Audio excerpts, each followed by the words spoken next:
2005. La restauration du grand orgue commence. À bout de souffle, cet instrument de musique complexe et imposant est démonté pièce par pièce pour passer 2 ans dans la manufacture d'orgue des frères Robert en Loire-Atlantique. Cette restauration, financée par l'État, permettra à l'orgue de C de retrouver la couleur sonore que lui a attribuée le facteur d'orgue du XIXe siècle, Aristide Cavaillé-Coll. En 1883, Cavaillé-Coll a construit son instrument dans le buffet du premier orgue de C, celui de Claude Parisot, qui datait de 1743. L'orgue actuel est donc un orgue romantique. Il comprend 3 claviers manuels, le récit, le grand orgue et le positif, ainsi qu'un clavier de pédale et 35 registres. Pour le démontage de cet enchevêtrement savant, tout est répertorié, noté, numéroté, photographié.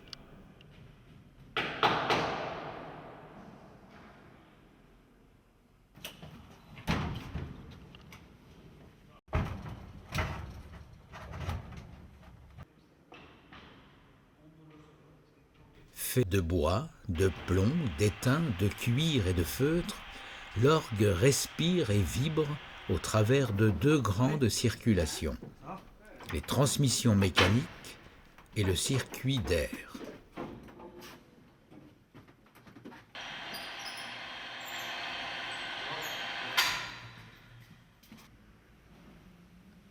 Il s'organise sur 3 étages autour des pièces maîtresses que sont les sommiers. Il s'agit de caissons de bois percés de trous. Il distribue l'air dans les tuyaux à travers les registres.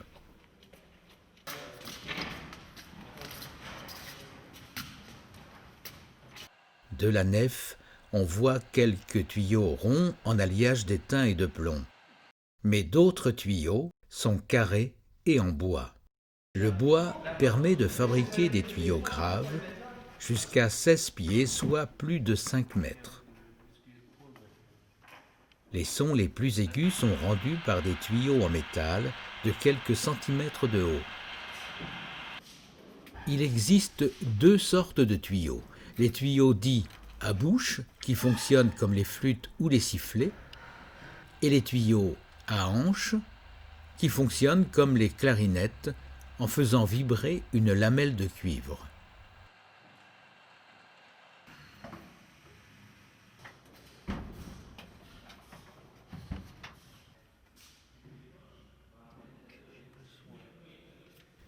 L'orgue est un être vivant. Il tire son souffle du vent, il subit les variations des saisons et l'usure du temps. La poussière s'accumule, les peaux se durcissent, les métaux s'encrassent, les bois se fendent.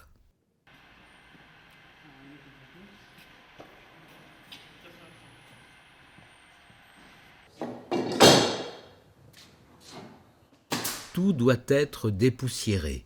Il faut brosser les axes métalliques, les ressorts, les tirants. On change les peaux pour redonner de l'étanchéité aux porte-vents. On remonte les soupapes, on refait les tiges cassées, on nettoie l'intérieur des tuyaux. Tout ce qui peut être conservé est précieusement entretenu avec de l'huile de lin, des vernis, du graphite, des lubrifiants. Le reste est refaçonné à l'identique.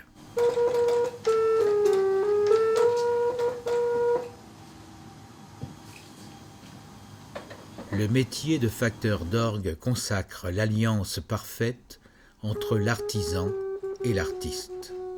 Précision du geste, connaissance des matériaux, rigueur du raisonnement, adaptation à la géographie du lieu, discernement sonore.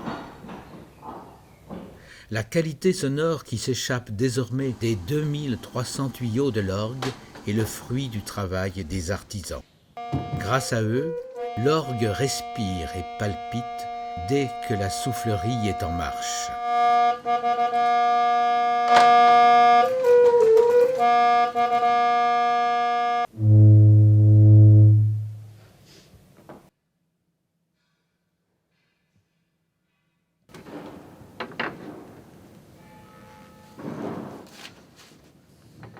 Guy Robineau, organiste cotitulaire de C, va nous guider dans le remontage de l'orgue.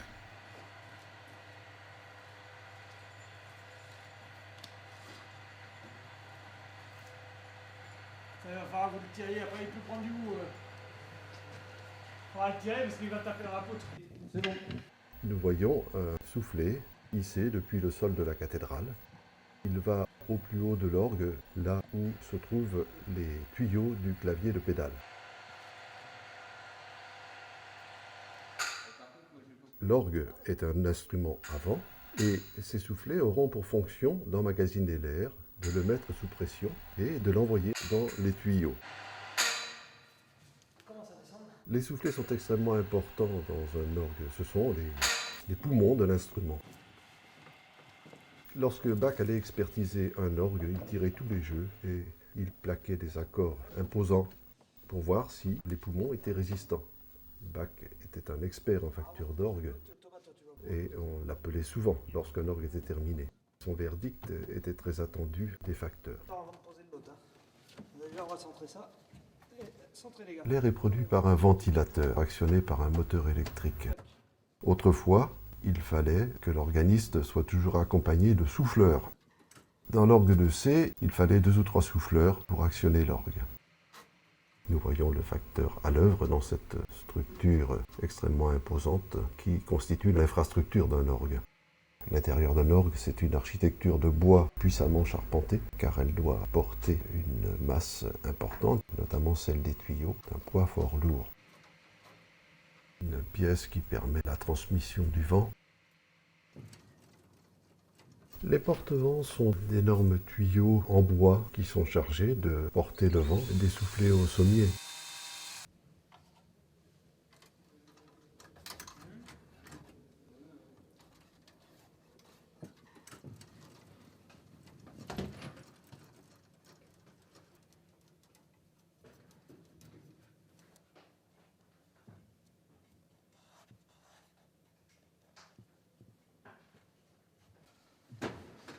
Le travail des facteurs d'orgue est un travail extrêmement minutieux qui ne supporte pas la moindre approximation. Et il faut que toutes les touches aient la même résistance, sinon le jeu de l'organiste risque d'être perturbé. Toute cette mécanique est au service de la création. L'auditeur ne s'imagine pas ce que cache la façade d'un orgue. En dessous là. Ah, il faut qu'il aille plus loin un peu, Antoine. Faut lever là. Lever quoi? Ici, là, quand il passe. Maintenant, il faut qu'il revienne. Encore. Il faut qu'il revienne encore. Une des caractéristiques des orgues de Cavaillé-Coll, c'est d'avoir pour les différents claviers des pressions diverses. Et donc ça suppose que chaque clavier ait ses soufflets autonomes. Il y aura dessus des poids qui permettent une pression déterminée du vent, et donc à ce vent d'aller dans les tuyaux par l'intermédiaire du sommier. Donc il faut que ces pièces qui transportent le vent soient extrêmement hermétiques. C'est la raison pour laquelle on procède à une isolation à base de peau.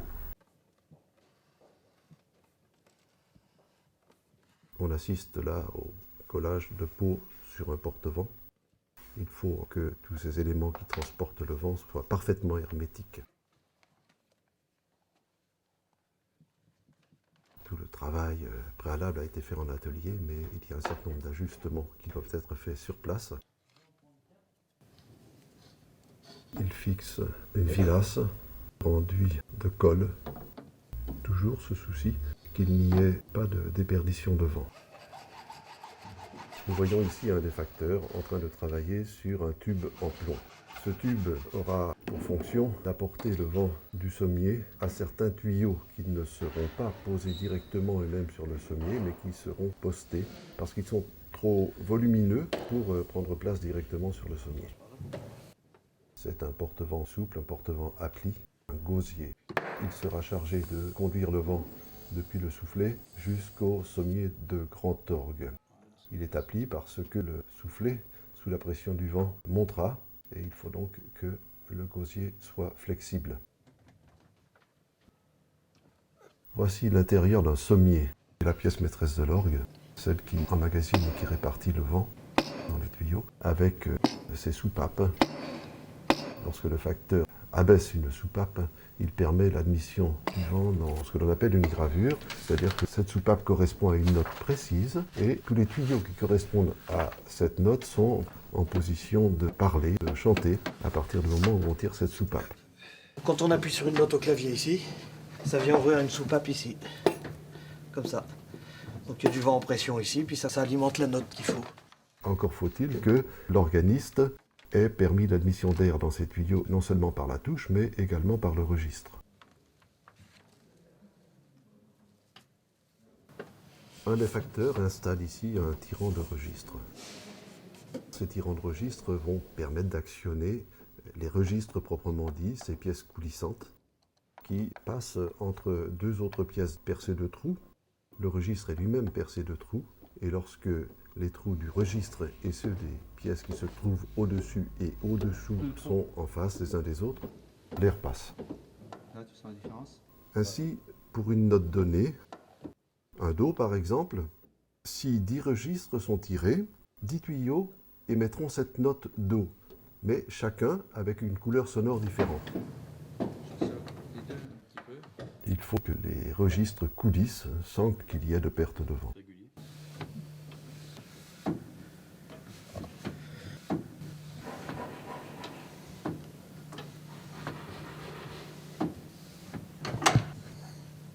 Il faut que le tirage des jeux ne soit pas trop résistant pour que l'on puisse tirer en cours de jeu.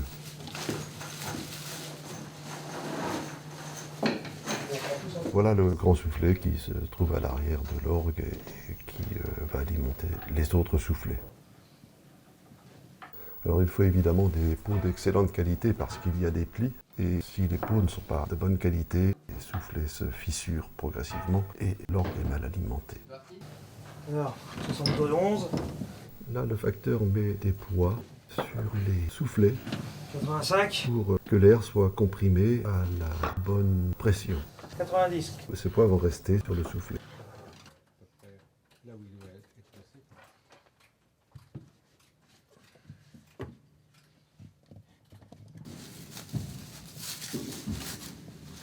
Dans le buffet du clavier de positif, des tuyaux de bois Marche beaucoup mieux celui-là. qui sont donc des graves. Ces tuyaux sont bouchés à leur extrémité par une calotte. Et au sommet, il y aura un petit manchon qui permet de rallonger ou de raccourcir l'intérieur du tuyau et donc d'accorder le tuyau. Un tuyau bouché sonne une octave au-dessous de ce qui serait sa sonorité normale compte tenu de sa hauteur. Ces tuyaux trop volumineux pour prendre place directement sur le sommier, on les place sur le côté du buffet, sur un sommier auxiliaire, et seront raccordés au sommier par des postages qui sont des tuyaux en plomb qui permettent d'amener le vent jusqu'au tuyau là où il est placé sur le sommier auxiliaire. Nous sommes à nouveau devant des tuyaux de bois, mais ceux-ci se trouvent dans le buffet du clavier de grand orgue.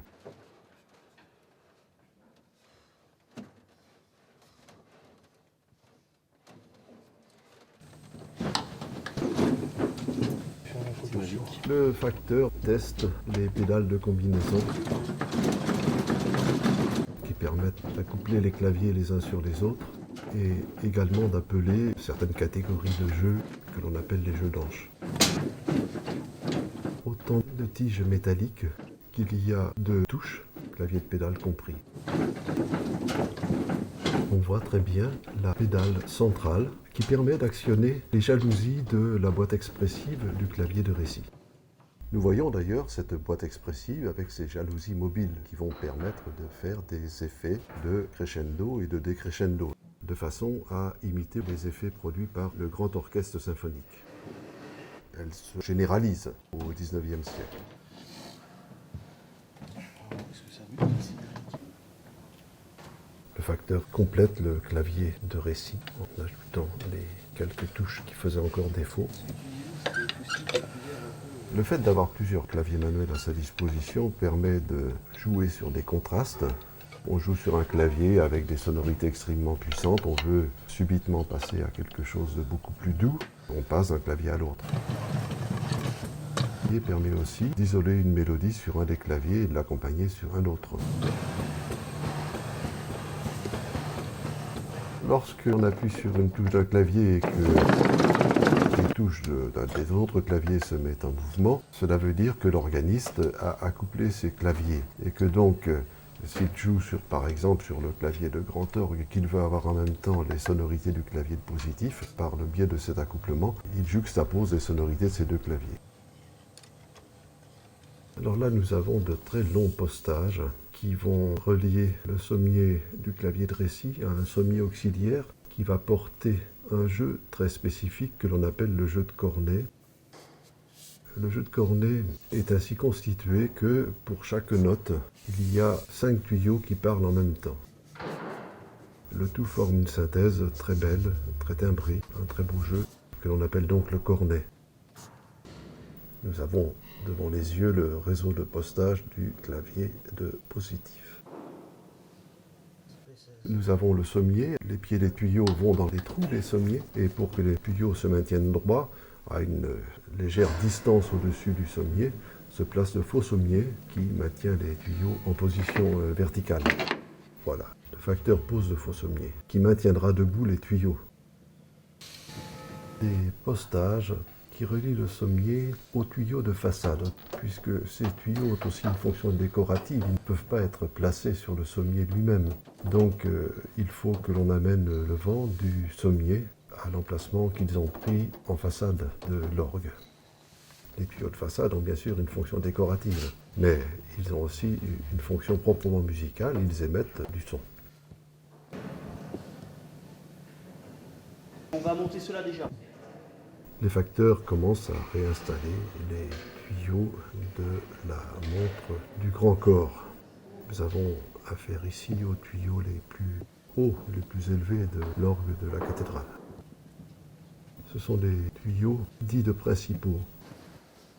Les tuyaux de métal d'un orgue sont faits d'un alliage de plomb et d'étain. Les tuyaux de principaux sont constitués d'un alliage dans lequel l'étain est prédominant. Et cette qualité d'alliage va donner au son qui sortira de ces tuyaux un caractère un peu incisif, assez brillant. On les appelle principaux parce qu'ils constituent la base de l'orgue, et ceci par contraste avec d'autres tuyaux dans lesquels la teneur en plomb prédominera et qui auront une sonorité plus sourde, qui sont les tuyaux dits de flûte.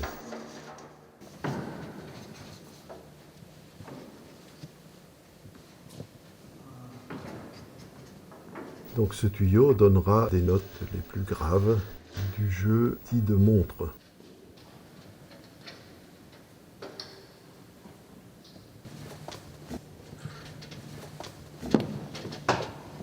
Ouais, je te laisse ça. Tac.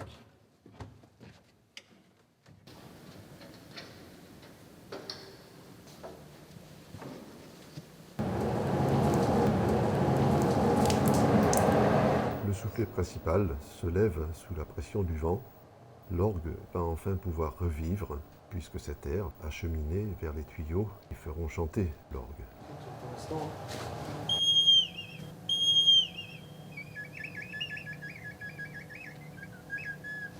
Faut voir, c'est bien sensible celui-là.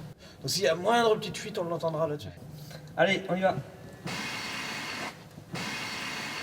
Oui, Le facteur vérifie suivant. qu'il n'y a pas d'emprunt, c'est-à-dire qu'un tuyau ne va pas emprunter une partie du vent destiné à son voisin et donc se mettre à parler en même temps que lui, ce qui voudrait dire qu'il y a Suivant. des problèmes d'étanchéité dans le sommier.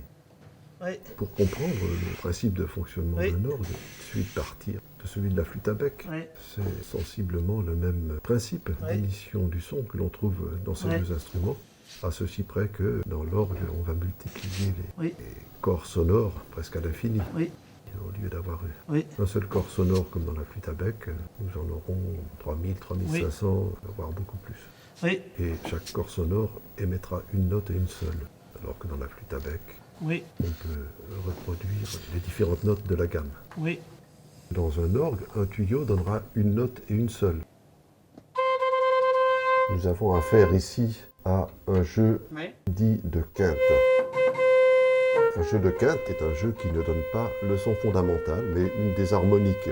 C'est-à-dire que si l'organiste joue un Do, le tuyau donnera un sol aigu. Il perd un peu faible là. On l'appelle quinte parce qu'il y a 5 notes J'essaie de l'enforcer déjà un peu. entre la fondamentale et le son qui est émis.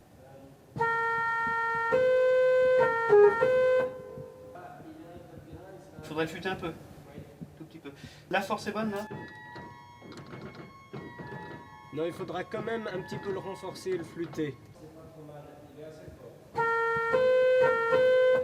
Le facteur souhaite donc que la sonorité soit plus flûtée, c'est-à-dire qu'elle soit plus ronde, qu'elle soit plus douce. Oui. Pour d'autres familles de jeux, ceux que l'on appelle les principaux, on cherche au contraire une sonorité plus claire et plus incisive. Bon, l'attaque est un peu violente, il a un peu de grain. D'accord, attends, j'écarte un tout petit peu ses oreilles là.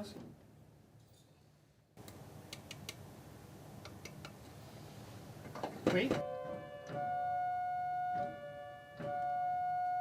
Bon, il a beaucoup de souffle, il est donc un peu feutré. Il est un petit peu trop sombre, un petit peu trop flûté. Il faudrait le principaliser un peu.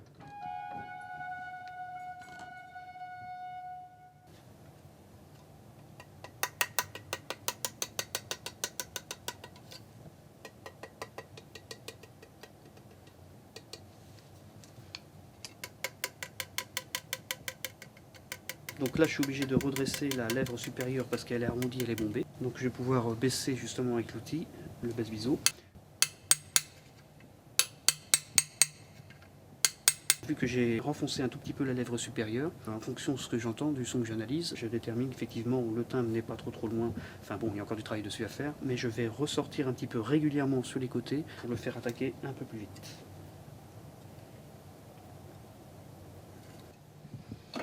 Mais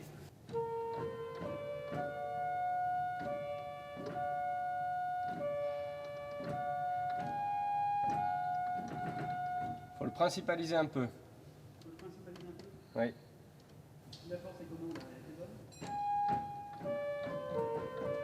Bon, le sol est un petit peu fort. Par rapport au Fa, ça irait. Éventuellement, renforce-le un petit peu, ça ira dans le sens du timbre.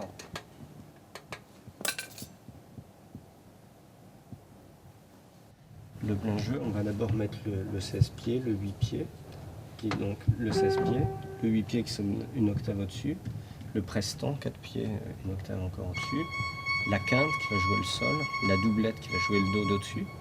Et là, on va mettre le plein jeu qui sonne le sol, le do, le sol, le do, le sol.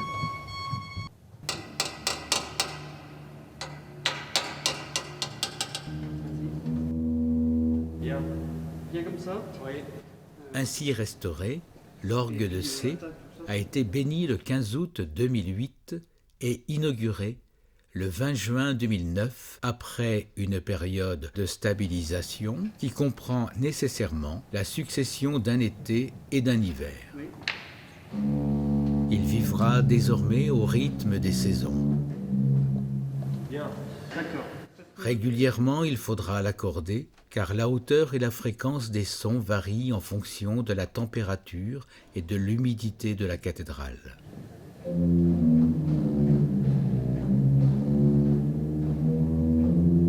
L'orgue, qui accompagne fidèlement les grands moments de la vie, est confié aux soins de chaque génération.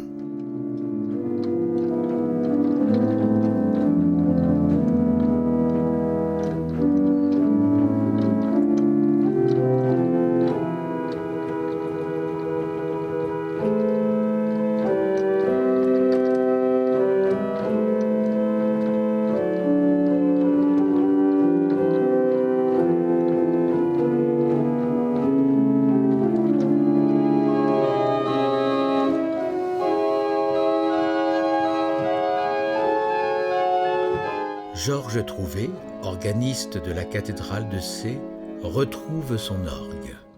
Il reprend possession de ses claviers. Il renoue avec l'émotion des improvisations et la plénitude des grands répertoires.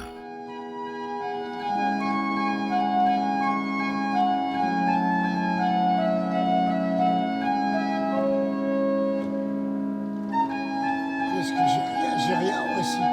Ici, il y a flûte traversière et gambe. Je vais rajouter le 4 pieds. Hein?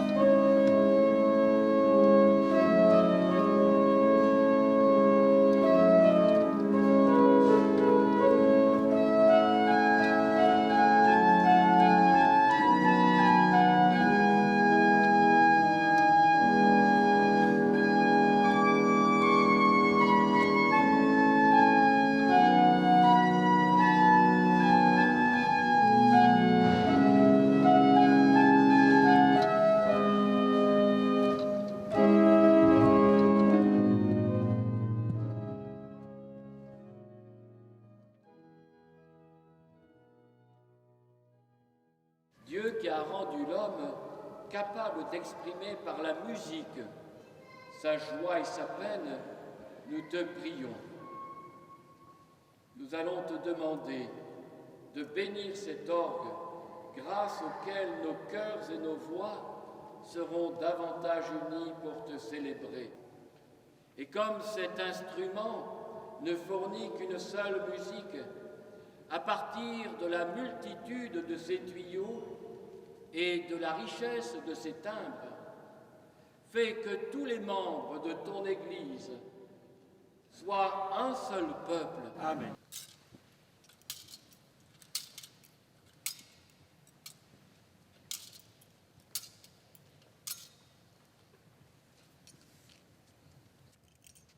Éveille-toi, orgue, instrument sacré, entonne la louange de Dieu, notre Créateur et notre Père.